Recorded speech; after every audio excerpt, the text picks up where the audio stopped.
The candles on the ornate mahogany table flickered like dying stars, casting long, dancing shadows across the dining room of the Thorne estate. It was my 65th birthday, an occasion that should have been marked by warmth and the clinking of crystal in celebration of a life well lived. Instead, the air felt heavy, saturated with a clinical coldness that had nothing to do with the air conditioning. At the head of the table, I sat as still as a statue, my hands resting lightly on the white lace tablecloth. Across from me sat my son, Julian, his eyes darting nervously toward his wife, Chloe. Chloe was the one who had orchestrated this intimate gathering. She had invited the elite of the city, members of the board from Thorne Enterprises, local magistrates, and the high society vultures who always smelled the scent of a shifting power dynamic. To anyone watching, she was the picture of the devoted daughter-in-law. She wore a modest but breathtakingly expensive silk dress in a soft blush tone. Her hair pulled back into a flawless bun that screamed discipline and grace. "Mother Thorne hasn't been herself lately," Chloe whispered, her voice carrying just enough to be heard by the chairman of the board sitting to her right. She didn't look at me as she said it. She looked at him with an expression of practiced tragedy, her hand fluttering to her chest. "The forgetfulness. It's becoming quite a concern for the family. We wanted this birthday to be peaceful, away from the stress of the office. She needs the rest, don't you think?" I watched the chairman nod solemnly. He looked at me with a mixture of pity and calculation.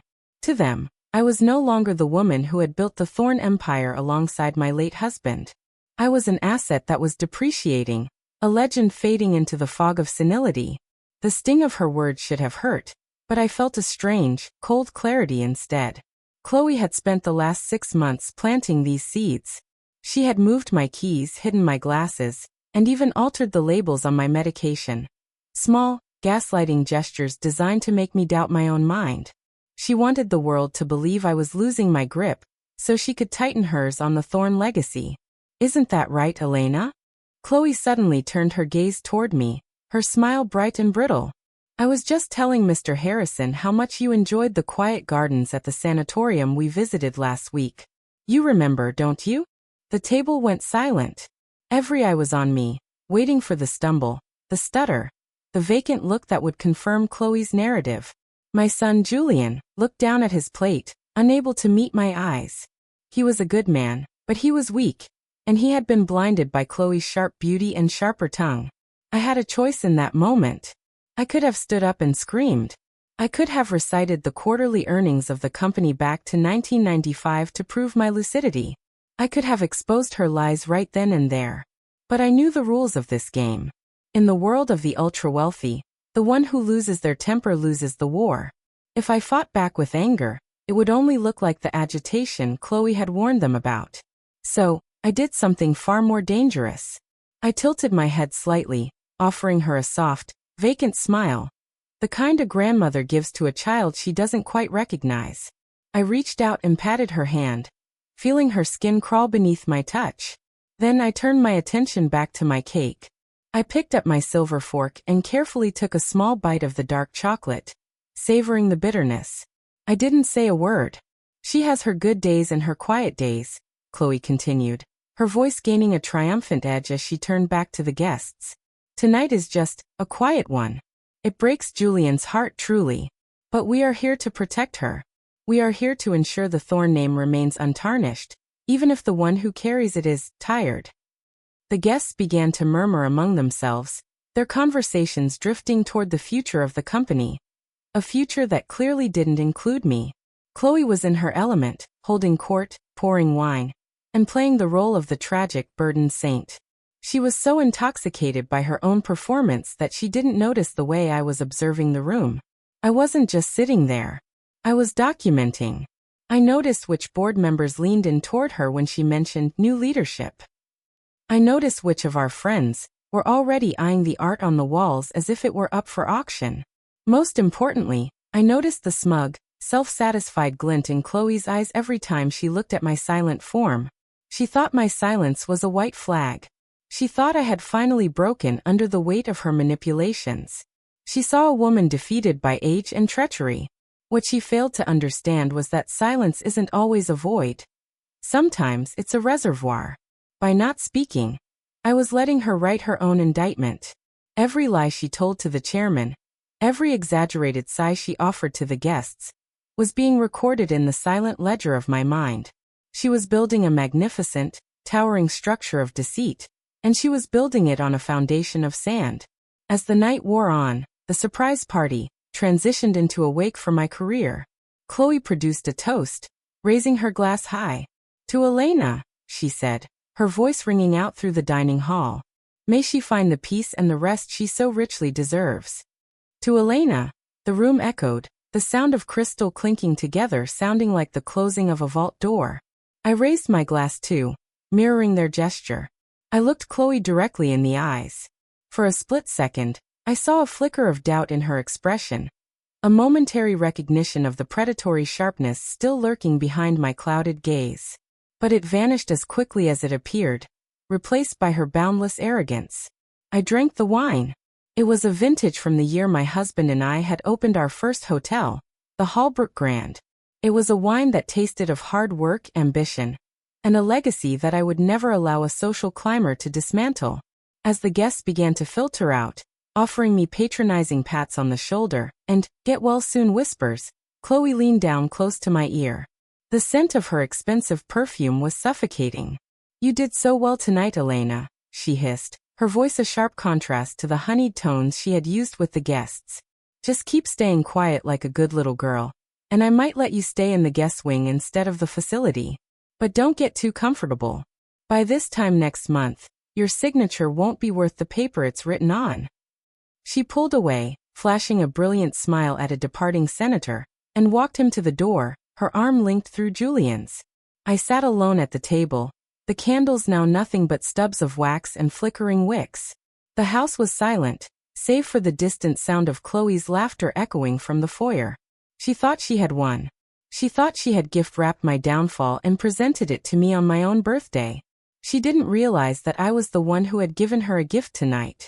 I had given her my silence. And in the days to come, she would realize that silence was the most expensive thing she would ever try to own. I stood up, my movements slow and deliberate, and walked toward the window. Outside, the city lights twinkled, and the Halbrook Grand Hotel stood tall in the distance, a monument to the Thorn name. I wasn't a victim. I wasn't a ghost. I was a hunter who had just laid the first trap. The more she spoke, the deeper she dug. And I would simply watch her disappear into the hole she had made for herself, one silent breath at a time. The morning after the gala arrived with a cruel, mocking brightness. Sunlight poured through the floor-to-ceiling windows of my study, illuminating the dust motes dancing in the air, and the sharp, predatory silhouette of Chloe standing in the doorway. She didn't knock. In her mind, this house was already hers. She was simply waiting for the previous tenant to be cleared out. She was dressed in a crisp ivory power suit, a stark contrast to the soft, devoted blush she had worn the night before. Today, the mask was off, at least within these walls. In her hand, she held a sleek leather portfolio. She walked toward my desk with a click-clack of stilettos that sounded like a countdown. "Good morning, Elena," she said, her voice devoid of its public sweetness. She placed the portfolio on the mahogany surface, right next to my favorite fountain pen, the one Thomas had gifted me when we broke ground on the first Halbrook Grand. "I hope you slept well. Though after your episode last night, I imagine your mind is a bit foggy." I didn't answer. I sat in my high-backed leather chair, staring at a point just past her shoulder. I practiced the vacant, slightly bewildered look I had perfected at the dinner table. It was a shield, a camouflage that allowed me to observe the predator in her natural habitat. "I've spoken with Julian," she continued, leaning over the desk so her face was inches from mine. "He's devastated, of course. To see his mother slipping away like this. It's more than a son should have to bear. We've decided that the best way to honor your legacy is to take the burden of the company off your shoulders. Permanently." She opened the portfolio. Inside were several documents, thick with legal jargon and embossed with the Thorn Enterprises seal. My eyes caught the bold headers: irrevocable power of attorney, transfer of equity stake, and voluntary relinquishment of executive authority. "These are just medical consent forms, Elena," she lied, her voice dropping into a patronizing coo. And some papers to ensure the household staff gets paid while you're recovering. You trust me, don't you? You know I only want what's best for the family." She was so arrogant that she didn't even try to hide the contempt in her eyes. She thought I couldn't read anymore. She thought the woman who had negotiated billion-dollar contracts across 3 continents had been replaced by a hollow shell. I looked down at the papers. My heart hammered against my ribs, not with fear, but with a cold, exhilarating fury. I looked at the line where my signature was required. Then I looked at my fountain pen. Earlier that morning, before the sun had even risen, I had performed a small surgery on that pen. I had emptied the permanent archival ink and replaced it with a volatile, synthetic compound I'd acquired through an old contact in the textile industry. A disappearing ink that reacted to oxygen. On the page, it would look dark and authoritative for exactly 12 hours. By midnight, the paper would be as blank as the day it was milled. I reached for the pen. My hand trembled. Not because I was weak, but because I had to make her believe I was. "That's it, Elena," Chloe whispered, her breath smelling of expensive espresso and cold ambition. "Just sign here. And here. Make it easy for Julian. Make it easy for yourself." I gripped the pen, the weight of it familiar and grounding. I signed the first page. My handwriting was shaky, the loops of the E and L trailing off as if I had lost my train of thought halfway through. Chloe's breath hitched in excitement. I could almost hear her calculating the value of the shares I was giving her. As I moved to the second document, the one that would effectively hand her control of the Halbrook Grand Hotel, I paused. I looked up at her, my eyes wide and watery. Where is Thomas?" I asked, my voice a frail rasp. Chloe rolled her eyes, a flash of genuine irritation breaking through her smugness. "Thomas is gone, Elena. He's been gone for 5 years. Focus. Sign the paper." He said the hotel was for the children. I wondered, my pen hovering over the signature line. "And it will be." Chloe snapped, her patience fraying. She realized she needed to play along for just a few more seconds. She softened her voice, though it sounded like grinding metal. "I'm doing this for the children. For your grandchildren. To make sure they have a future. Don't you want that?" I let out a long, shuddering sigh and pressed the nib to the paper. I signed the rest of the documents in a flurry of confused energy. When I finished, I dropped the pen onto the desk. It rolled, leaving a tiny smear of ink on the blotter. A smear that would vanish before the sun set. Chloe snatched the portfolio away before the ink was even dry. She didn't even offer a thank you. She tucked it under her arm like a trophy. "You've made the right choice, Elena," she said, already turning toward the door. She didn't look back. She didn't see me straighten my spine. She didn't see the vacant look in my eyes sharpen into a blade. "I'll have the nurse bring up your tea. I think a long nap is in order. A very long one." The door clicked shut behind her. I sat in the silence of the study, listening to her hurried footsteps retreating down the hallway. I knew exactly where she was going. She would go straight to her private office, scan these documents, and send them to her personal lawyer.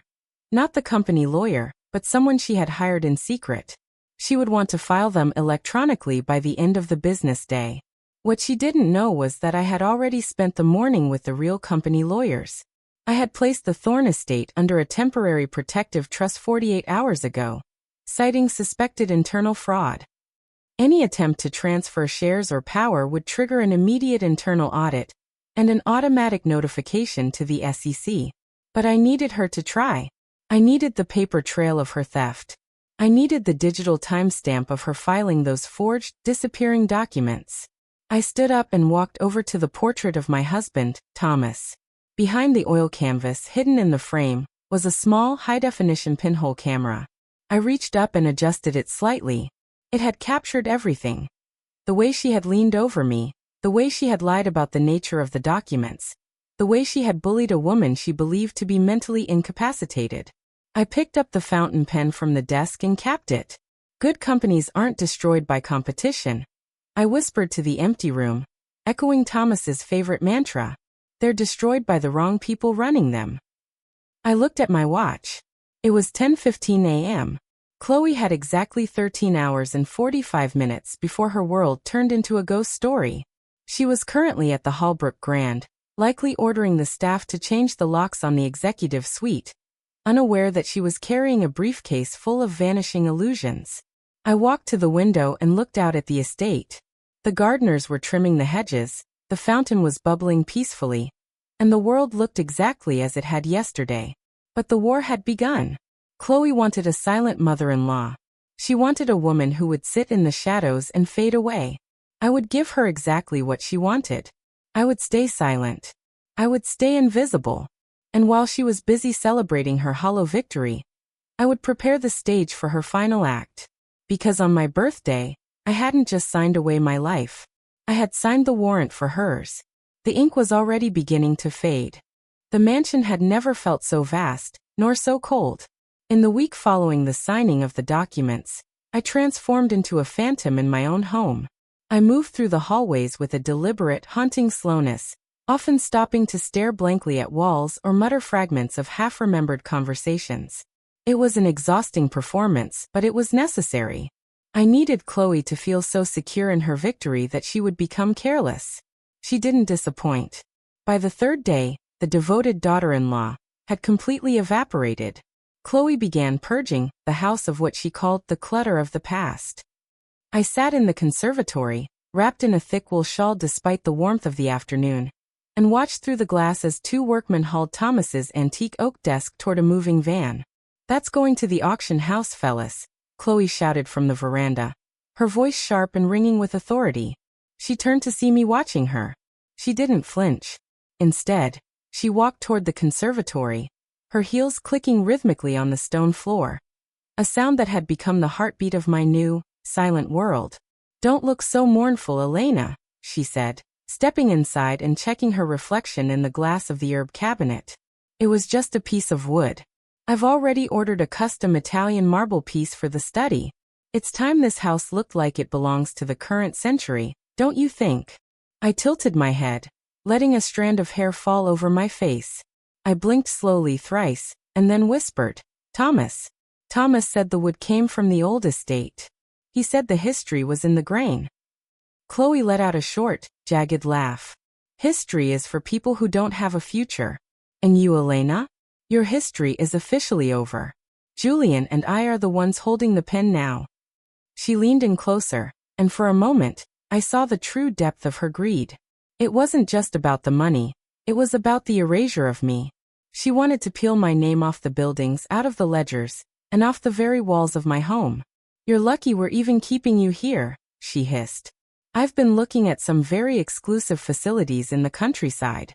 Beautiful gardens, locked gates, and nurses who are very good at making people forget they ever had a life outside."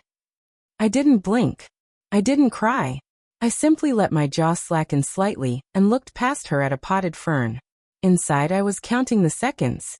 I knew that in her office, her lawyer was likely calling her with puzzling news about the digital filings. But Chloe was too arrogant to check the physical copies yet. She assumed the glitches were just technicalities. That evening, I was allowed to join them for dinner. It was a miserable affair. Julian sat at the far end of the table, his shoulders hunched, his eyes fixed on his plate. He looked like a man who had sold his soul, and was only just realizing the interest rates were higher than he'd anticipated. Chloe, on the other hand, was radiant. She had spent the afternoon at the Halbrook Grand, and she was draped in the spoils of her perceived war. Around her neck hung my heirloom emeralds, the Viridian tears. They were vibrant, deep green stones that had belonged to the Thorn women for 3 generations. "Don't they look better on me, Julian?" she asked, touching the central stone with a manicured finger. "They were just sitting in that dusty safe doing nothing. Jewels need to be seen. They need to be worn by someone who still has a pulse." Julian looked up, his eyes flickering toward me with a flash of guilt so intense it almost made me break my silence. "Chloe, maybe you shouldn't. Those were my mother's favorite." "They are mine now, darling," she corrected him, her voice dropping into a warning tone. "Your mother gifted them to me, along with everything else. Remember?" I reached for my water glass, my hand trembling just enough to be noticed. I took a sip and then accidentally let the glass slip. It shattered against the mahogany, water splashing onto Chloe's silk sleeve. "You clumsy old bat," she shrieked, jumping up and shaking her arm. Look at this. This dress is worth more than your life. I'm sorry, I whimpered, shrinking back into my chair. The light, it caught the stones. They looked like eyes. Thomas's eyes. Chloe growled under her breath, a sound of pure animalistic frustration. Julian, call the nurse. I can't do this anymore. I want her moved to the guest wing tonight. I want the door locked from the outside for her own safety. I'm tired of looking at her. Julian hesitated. Chloe, we said we'd wait until after the gala. I said now. I was moved that night. 2 staff members, their faces tight with discomfort, helped me carry a small suitcase of essentials to the far end of the mansion. The guest wing was beautiful, of course, but it was isolated. Chloe had stripped the room of a telephone and changed the Wi-Fi password. I was, for all intents and purposes, a prisoner. As the door clicked shut and I heard the unmistakable sound of the electronic lock engaging, I didn't panic. I waited until the footsteps faded into the distance. Then I straightened my back. The tremble in my hands vanished. I walked over to the small, ornate vanity table and pulled out a hidden drawer. Inside was a secondary burner phone and a tablet, both connected to a secure, private satellite link I had installed months ago under the guise of improving the security system. I tapped the screen. The feeds from the hidden cameras in the main house flickered to life. I watched Chloe in the study, her face contorted with rage. She was holding the signed documents under a desk lamp, her eyes wide with disbelief. On the screen, I could see what she saw. The bold, black signatures I had penned only days ago were now nothing but faint, ghostly shadows. By morning, they would be gone entirely. She picked up her phone, dialing frantically. Mark. It's Chloe. The papers, the ink is gone. No, I'm not joking. It's like it evaporated. What do you mean the digital filing was rejected? Fraudulent signatures? How can they be fraudulent if I watched her sign them? I sat on the edge of the guest bed, a cold smile playing on my lips. She was panicking. She was realizing that the silent, broken woman had led her into a labyrinth with no exit. I pulled up another file on the tablet. It was the guest list for the upcoming Halbrook Grand Gala. Chloe had invited every major investor, every rival, and every journalist in the city. She wanted it to be her coronation. It will be a night to remember, Chloe, I whispered to the empty room. I looked at the camera feed one last time. Chloe was now throwing the blank papers across the room in a fit of pique, her perfect bun coming undone, the emeralds around her neck looking like a noose. I turned off the tablet and lay back against the pillows. For the first time in a week, I didn't have to pretend. My silence wasn't a prison, it was a sanctuary. Outside the door, the world thought I was fading away. But inside this room, I was the architect of the coming storm. The queen was in her counting house, and the knave was about to lose her head. I closed my eyes and slept the peaceful sleep of the patient hunter. The gala was only 48 hours away, and I had one more gift to prepare.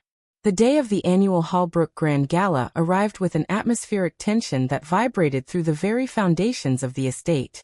From my confinement in the guest wing, I watched the machinery of Chloe's ambition grind into high gear. Through the hidden lens in the hallway, I saw a parade of stylists, makeup artists, and assistants rushing into the master suite, carrying garment bags that hissed with the sound of expensive silk. Chloe was frantic. I could hear her muffled shouts through the vents, screaming at her lawyer on the phone, demanding to know why the digital records still showed me as the primary shareholder. She was a woman drowning in a sea of her own making, yet she refused to stop swimming. She believed that if she could just get through this night, if she could stand on that stage and be recognized by the city's elite, the technicalities would somehow resolve themselves. At 6 p.m., the door to my room clicked open. Chloe stood there, already dressed in a gown of shimmering crimson that looked like spilled blood. Around her neck, the thorn emerald sat like heavy green eyes. She looked beautiful, but her eyes were bloodshot, and there was a frantic twitch in her left eyelid. "Get up," she commanded, her voice thin and brittle. "Julian wanted to leave you here, but I've decided you're coming. I can't have the staff gossiping about why the guest of honor isn't at her own son's big night. You're going to sit in the back, you're going to stay quiet, and you're going to smile like the vacant old woman you've become." I looked at her, tilting my head with that practiced, hollow stare. I didn't reach for the simple navy dress she had tossed onto the bed. Instead, I stood up slowly and walked toward my closet. "Not that one," I whispered, my voice sounding like dry leaves. "The black lace." Thomas liked the black lace. Chloe scoffed, checking her diamond-encrusted watch. "Whatever. Just be ready in 10 minutes. If you make a scene, Elena, I swear I'll have the papers filed for the sanitarium before the sun comes up tomorrow. And those papers won't be in disappearing ink." She slammed the door. I didn't hurry. I dressed with a precision that would have terrified her had she been watching. The black lace gown was a masterpiece of vintage craftsmanship, dignified, somber, and commanding. I pinned a small, discreet brooch to my lapel, a gift from a friend in the tech industry, containing a high-gain microphone and a remote trigger. The drive to the Halbrook Grand was silent. Julian drove, his knuckles white on the steering wheel. He looked like a man heading toward his own execution. Chloe sat in the back with me, typing furiously on her phone, her thumb stabbing at the screen as if she were trying to kill someone. As we pulled up to the red carpet, the hotel glowed like a beacon of glass and polished stone. This was the crown jewel of the Thorne Empire. My husband and I had built this place from a dream and a pile of debt. Now it was filled with people who were here to witness my erasure. "Remember," Chloe hissed as the valet opened the car door. "One word out of turn and you're gone." The cameras began to flash the moment we stepped onto the carpet. Chloe instantly transformed. Her face broke into a radiant, soulful smile. She draped an arm around my shoulders, leaning in as if sharing a tender secret. "She's having a bit of a tired evening," Chloe whispered to a passing journalist from the Daily Chronicle. "But Mother Thorne insisted on being here to see Julian take the lead. Family is everything, isn't it?" The ballroom was a sea of sequins and tuxedos. Every pillar was draped in white orchids. The scent was cloying, like a funeral for a queen who wasn't dead yet. I was led to a table at the very edge of the room, far from the podium, tucked behind a large floral arrangement. Chloe and Julian, meanwhile, took their seats at the head table with the mayor and the board of directors. I sat perfectly still. To the casual observer, I was a tragic figure, the fading matriarch, relegated to the shadows. But from my vantage point, I could see everything. I saw Chloe leaning into the chairman's ear, her hands moving animatedly. I saw the way Julian kept glancing back at me, his face a mask of shame. The gala proceeded through the usual motions. The expensive dinner, the silent auctions, the hollow speeches. Finally, the lights dimmed, and the chairman of the board stood up. "Ladies and gentlemen," he began, his voice booming through the hall. "Tonight is not just about charity. It is about the future of the Thorne legacy. As many of you know, our beloved Elena Thorne has decided to take a much-deserved step back. To lead us into this new era, I would like to invite her daughter-in-law, Chloe Thorne, to the stage to share her vision for our expansion." The room erupted in applause. Chloe stood up, her crimson dress catching the spotlight. She walked toward the stage with the grace of a conqueror, her heels clicking on the hardwood, a sound that echoed the click-clack of the study where she thought she had stolen my life. She reached the podium and adjusted the microphone. She looked out over the crowd, her eyes finally finding mine in the shadows. There was a look of pure, unadulterated triumph in her gaze. She thought she was about to seal the deal. She thought the blank papers were just a temporary hurdle she could bypass with a public declaration of power. "Thank you, Chairman," she began, her voice smooth as honey. "Standing here tonight, in this magnificent hotel that Mother Thorne built, I feel a profound sense of responsibility. Elena has taught me so much about sacrifice, about knowing when to hold on and when to let go." She paused for dramatic effect, feigning a hitch in her voice. "It is with a heavy heart, but a hopeful spirit, that I announce the official transition of." Suddenly, the giant projector screens behind her, which had been displaying a slideshow of the Thorne family's history, flickered. A loud, static pop echoed through the ballroom's sound system. Chloe froze. The screen turned black for a heartbeat, and then a video began to play. It wasn't a slideshow of history. It was a high-definition recording of a study. The date and timestamp in the corner was from just 3 days ago. The ballroom went deathly quiet. On the screen, a much less poised Chloe was visible. She was leaning over a seated woman, me, shouting. Asterisk. Just sign the paper, you old bat. Focus. Thomas is dead, and you're next if you don't make this easy for me. Asterisk. The guests gasped. The chairman stood up, his face turning a deep shade of purple. Chloe spun around, her face pale as ash, staring at her own image on the screen. The old bat won't even know she's homeless by tomorrow, the Chloe on the screen sneered, her voice amplified by the world-class sound system of the Halbrook Grand. Asterisk. I'll have her in a locked facility by the weekend. Julian? He'll do whatever I tell him. He's weak, just like his father was. Asterisk. Chloe reached for the microphone, her hands shaking so violently she knocked the water carafe over. Turn it off, she screamed, her voice cracking. This is a fabrication. This is AI. This is. But the video didn't stop. It transitioned to a shot of Chloe in the study later that night, holding the blank papers up to the light, cursing and throwing my husband's antique clock against the wall in a fit of rage. I stood up from my table in the shadows. The vacant look was gone. I walked slowly toward the center of the ballroom, the crowd parting for me like the Red Sea. I didn't need to say a word yet. The silence of 500 people was the most powerful weapon I had ever wielded. Chloe looked down from the stage, her crimson dress now looking like a target. She looked at Julian, who was buried his face in his hands. She looked at the board, who were already pulling out their phones to call their lawyers. And then she looked at me. I reached up to my lapel and pressed the small button on my brooch. The audio from the speakers switched from the recording to my live feed. You wanted my silence, Chloe, I said, my voice calm, steady, and terrifyingly clear. So I gave it to you. I let you speak until the whole world finally knew exactly who you were. The hook was set. The predator was now the prey, and the gala was just beginning. The silence in the grand ballroom was no longer the polite quiet of an attentive audience. It was the suffocating, heavy stillness of a catastrophe. 500 of the city's most powerful figures sat frozen, their forks suspended in midair, their glasses halfway to their lips. Every eye was fixed on the giant screens where the loop of Chloe's betrayal played on a relentless, silent repeat.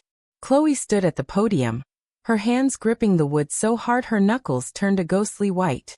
The crimson of her dress, which only moments ago had symbolized her triumph, now looked like a vivid stain against the cold elegance of the stage.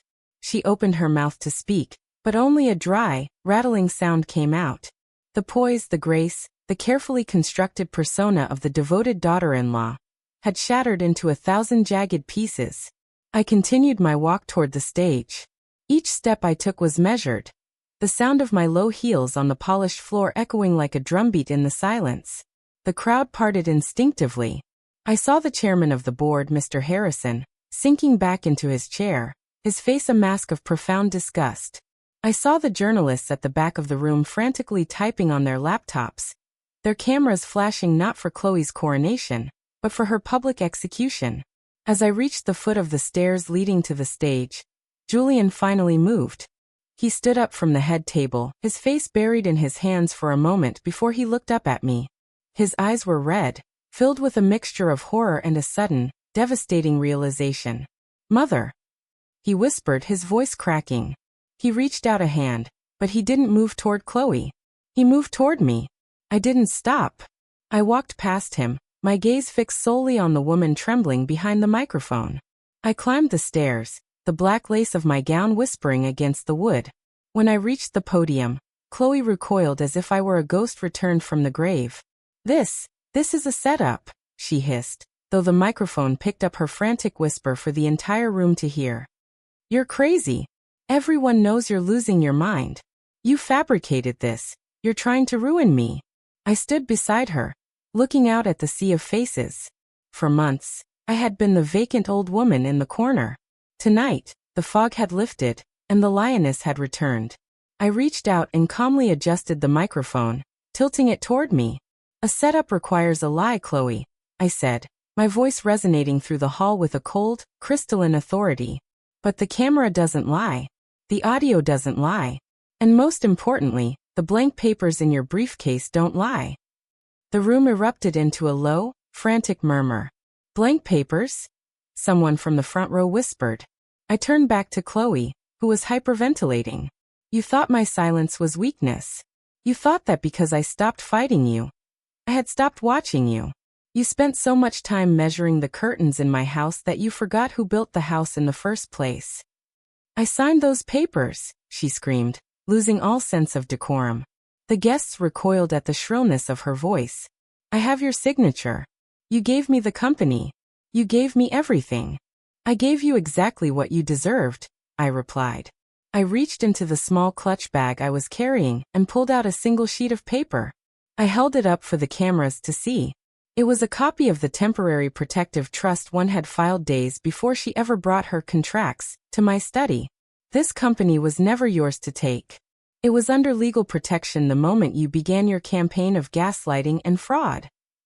I turned to Julian, who was now standing at the base of the stage, looking up at us with a broken expression.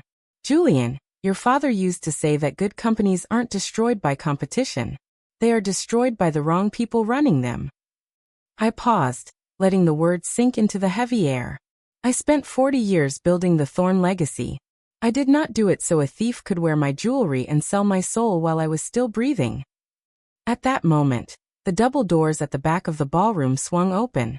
Four men in dark suits, investigators from the district attorney's office, walked down the center aisle.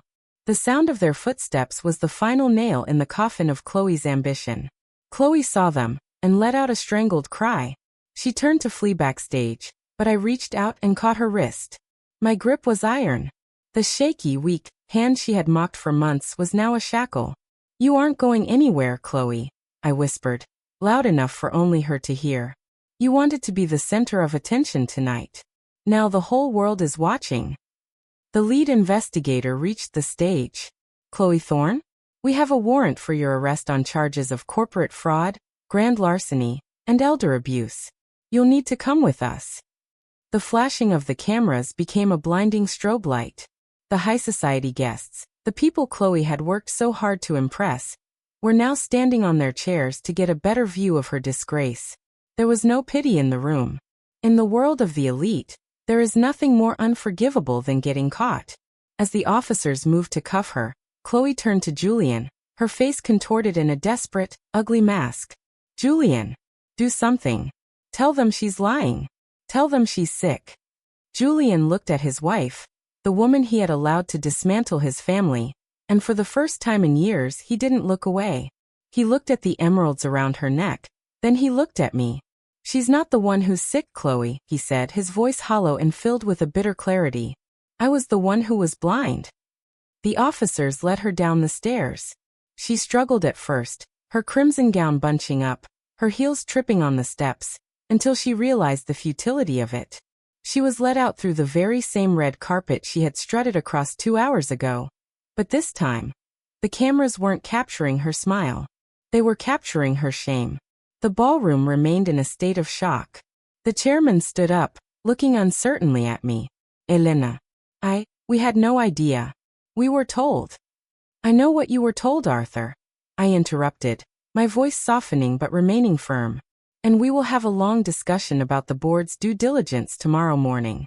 But for now, I looked out at the guests, the people who had toasted to my retirement earlier that evening. I picked up a glass of champagne from the podium, the one Chloe had intended to use for her victory toast. For now, I said, raising the glass. I believe we were celebrating a birthday. My birthday. I took a sip of the cold, crisp wine. It tasted of justice. It tasted of the long game. The gala will continue, I announced. And the Thorne family will continue. But from this moment on, the silence in this house is over. I walked off the stage, leaving the podium empty behind me. Julian met me at the bottom. He didn't say anything. He simply offered me his arm. I took it, not because I needed the support, but because a mother never truly gives up on her son, even when he has been a fool. As we walked through the crowd, people reached out to touch my hand, to offer apologies, to mutter words of admiration. I ignored them all. I had seen their true faces in the dark. I didn't need their smiles in the light. The hook had been pulled, and the prey had been hauled in. But as I looked at the exit, I knew this wasn't the end. Chloe was gone, but the ruin she had left behind, the broken trust, the damaged reputation, the fractured relationship with my son, those would take more than one night to mend. But as the orchestra began to play a soft, dignified waltz, I felt a sense of peace I hadn't known in years. On my birthday, I had gifted Chloe my silence. And in return, I had regained my life. The aftermath of the gala was not the explosion of noise I had expected, but a cold, clinical silence. As the police car disappeared into the city lights, carrying Chloe and her shattered ambitions away, the grand ballroom felt less like a place of celebration, and more like a crime scene. I stood by the entrance, Julian still hovering at my side, watching the elite of the city scramble to distance themselves from the scandal. They left their half-eaten lobster and expensive champagne behind, whispering in hushed tones, afraid that the stain of Chloe's arrest might somehow rub off on their own reputations. "Mother," Julian began, his voice barely audible over the sound of the janitorial staff beginning to clear the tables. I don't know what to say. I didn't know. I swear to you, I didn't know she was going that far." I turned to look at him. My son, the man who had shared a bed with a snake and failed to notice the venom dripping from her fangs. I wanted to forgive him. I truly did. But the memory of him sitting silently while she mocked my failing mind was a jagged pill to swallow. "Ignorance is not an excuse for betrayal, Julian," I said, my voice devoid of the warmth he was looking for. "You weren't just blind. You were willing to be blinded because it was easier than standing up to her. You traded your mother's dignity for a quiet life, and tonight, you saw the cost of that trade." He flinched, his head bowing. "What happens now?" "Now," I said, stepping toward the hotel's grand lobby, "we go home. But the house you return to will not be the one you've lived in for the past year. The locks have already been changed. Again."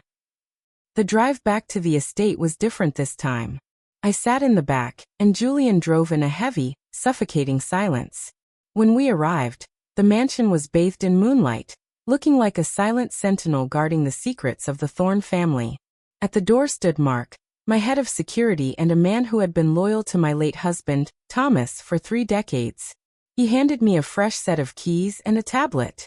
"Everything is secure, Elena," Mark said, his eyes flickering briefly to Julian with a look of cold professional disapproval. "The items she moved to the basement have been returned to your study. Her personal belongings have been packed into crates and moved to the garage. She won't be coming back here even if she makes bail." "Thank you, Mark," I replied. I walked into the foyer, the familiar scent of beeswax and old wood greeting me. It felt like the house was breathing again, now that the parasite had been removed. I went straight to my study. I didn't go to sleep. I sat in Thomas's oak desk, the one Chloe had tried to sell, and opened the tablet Mark had given me. It wasn't just security feeds. It was the digital footprint of Chloe's entire operation. She had been systematic. She hadn't just been gaslighting me. She had been siphoning funds into offshore accounts, preparing to liquidate Thorne Enterprises the moment I was disposed of in a facility. As I scrolled through the bank transfers, I felt a chill that had nothing to do with the night air. She had been closer than I thought. If I had waited even one more week to act, the disappearing ink wouldn't have mattered. She would have had enough physical control of the assets to tie me up in court for years. There was a soft knock on the door. Julian stood there, looking small in the doorway. He had changed out of his tuxedo into a sweater, looking more like the boy I had raised, and less like the corporate shadow he had become. "I can't sleep," he said. "I keep thinking about the things she said on that video. About me being weak. About Dad." "She used your insecurities as a weapon, Julian," I said, not looking up from the screen. "She knew that if she made you feel small, she could make herself feel powerful. And you let her." "I know," he whispered. He walked over to the fireplace, staring at the portrait of Thomas. "She told me you wanted to retire. She told me you were tired of the stress, and that you were starting to confuse things. She made it sound like we were helping you, protecting the legacy." "And did you believe her when she moved me to the guest wing and locked the door?" I asked, finally meeting his gaze. Julian stayed silent. The answer was written in the shame on his face. He had seen the red flags. He had just chosen to call them decorations. The board will meet at 8 a.m., I said, shifting the conversation back to business. They will try to push you out, Julian. They'll say you were complicit, or at the very least incompetent. They'll want a clean slate, and a clean slate means removing anyone with the name Thorne who isn't me. Are you going to let them? He asked, a spark of fear in his eyes. I stood up and walked to the window, looking out over the dark expanse of the gardens. I spent my birthday giving Chloe my silence. I spent tonight giving her the truth. Tomorrow, I have to decide what to give you. I turned back to him. You are my son, but the company is your father's soul. I won't let you sink it because you're too afraid to lead. If you want to stay, you start from the bottom. No executive suite. No paid salary. You earn back the trust you threw away. Julian looked at me for a long time. For the first time in years, I saw a flicker of the man he could be. The man Thomas had hoped he would become. He nodded, once slowly. Whatever it takes, mother. Good. Now leave me. I have work to do. As he left the room, I returned to the desk. I pulled out a fresh sheet of paper and a real pen, one with permanent archival ink. I began to write a list of the board members who had leaned in when Chloe whispered her lies. I wrote down the names of the friends who had looked at my art as if it were already theirs. My silence was over, but my observation was not. Chloe was just the first layer of the rot. To save the Thorne legacy, I would have to prune the garden until only the strongest branches remained. I looked at the clock. It was 3 a.m. I was 65 years old, and for the first time in a long time, I didn't feel tired at all. I picked up the phone and dialed a number I hadn't called in years. Mark, I said when the line picked up. The private investigator we used in '98. Is he still active? Good. I have a list of names. I want to know everything they've touched in the last 6 months. I hung up the phone and leaned back in the chair. The vacant old woman was dead. The matriarch was back, and she was just getting started. On my birthday, I had been gifted a second chance, and I wasn't going to waste a single second of it. The silence in the house was no longer a prison. It was a strategy, and as the first light of dawn began to creep over the horizon, I knew that by the time the sun fully rose, the world would realize that Elena Thorne was far more dangerous than she had ever been before. The storm hadn't passed. I was the storm. The morning after the gala, the Halbrook Grand Hotel looked like a fortress under siege.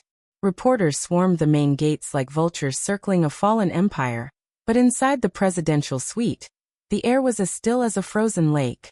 I sat across from the board of directors, a cup of Earl Grey tea in my hand, my fingers steady and warm. The silence I had once gifted to Chloe was now replaced by a voice that cut through the room like a diamond-tipped blade. Are you ready to sign? I asked, sliding a stack of leather-bound folders toward the center of the mahogany table. Mr. Harrison, the man who had nodded so enthusiastically at Chloe's lies just 48 hours ago, wiped a bead of sweat from his forehead.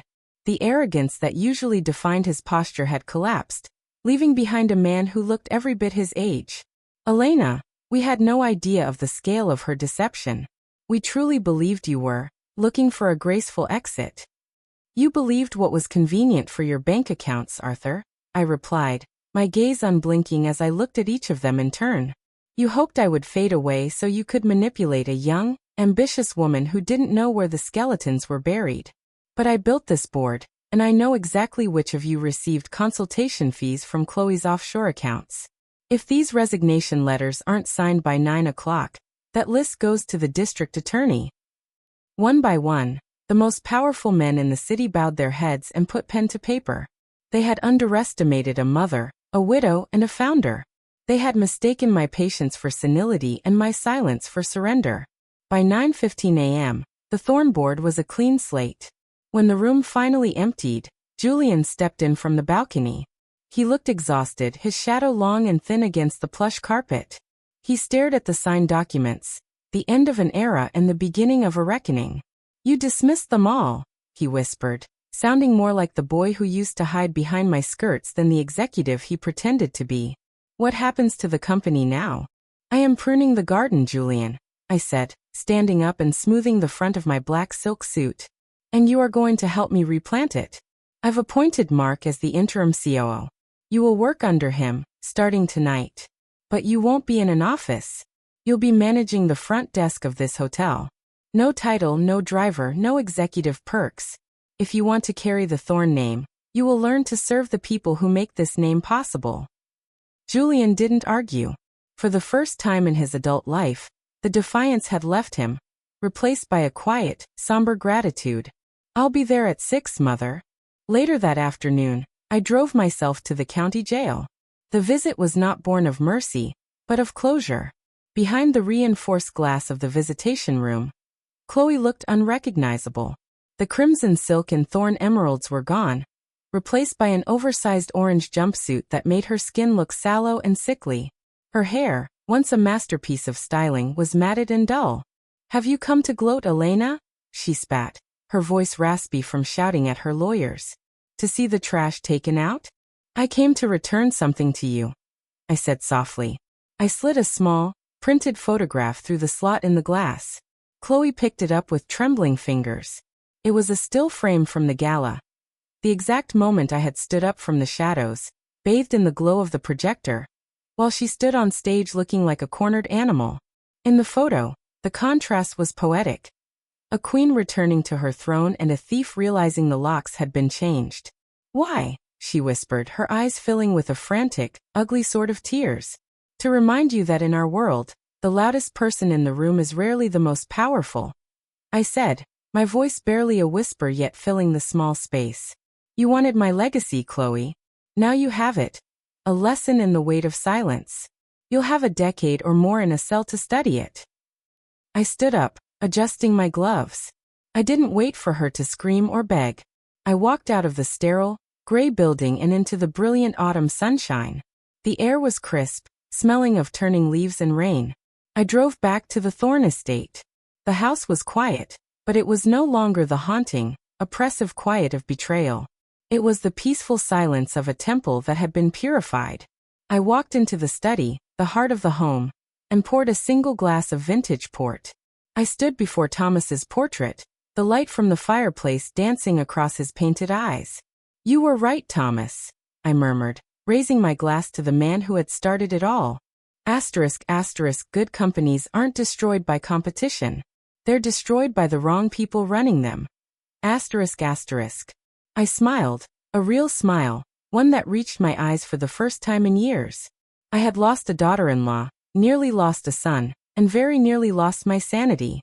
But in the crucible of her treachery, I had forged a version of myself that was unbreakable. I sat at the oak desk and picked up my fountain pen, this time filled with permanent archival ink. I didn't write a confession or a plea.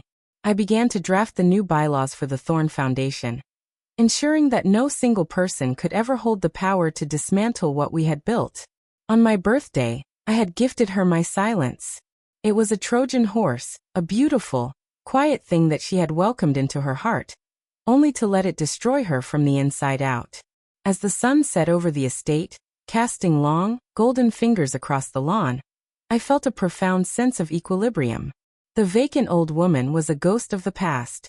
The matriarch had returned, her voice restored, her empire secured. The silence was no longer my weapon. It was my peace. And as I turned off the lamp and walked toward the stairs, I knew that the Thorne name would finally sleep well tonight. The game was over. I had won.